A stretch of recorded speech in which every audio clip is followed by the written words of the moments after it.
No Line on the Horizon. You supposedly had a full album done with Rick Rubin, and that album never saw any kind of light of day. Might parts of what that album was surface in what might be next in 2017? I think that material still exists, but I don't think it would survive in that form. We're very good at going back to things and kind of cannibalizing them and taking the bits that we want. But I think if we were to do anything with Rick, we'd start again from scratch. Songs of Ascent is also in the pipeline. We're going to go back to that at some point.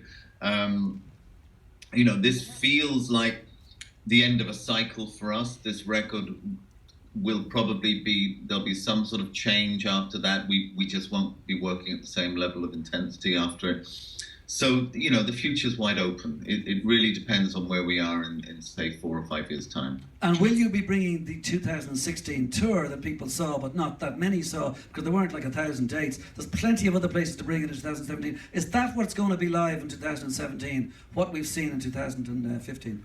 Yeah, that's what we want to do. We want to go back to that tour. We want to add in the extra songs from Songs of Experience, and we actually want to take it round to everyone. I think we maybe only did 9 or 10 cities the last time around, so really not many people saw it.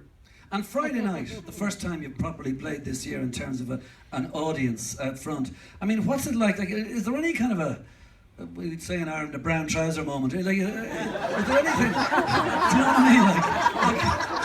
Like, it can't just be another gig. You know what I mean? Like, did you do a group hug before you went on stage? It's a brown trouser moment. That's very controversial. It's always great when we get back on stage. It is the place where it is just the four of us. Effectively kind of alone, even though there's an audience out there. But it is the four of us on stage doing what we do best. And, we have one of the greatest audiences in the world. And, to get together with them is always a privilege. And we're very grateful for that. Do you ever feel that the gap between albums is just a little bit too long these days? I mean, your last gap was about 5 years and 5 months. The Beatles were only around for 7 years.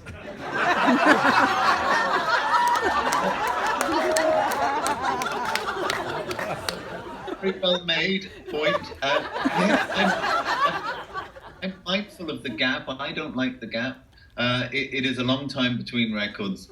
It's just what seems to happen, and we always go into it with the best of intentions that we would do it much, much quicker, but that doesn't seem to happen. The rule of thumb seems to be each record takes longer than the last.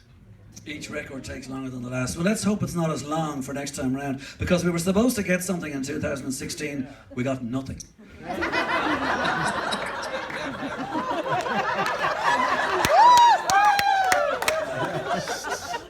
There is no certainty in life. Indeed,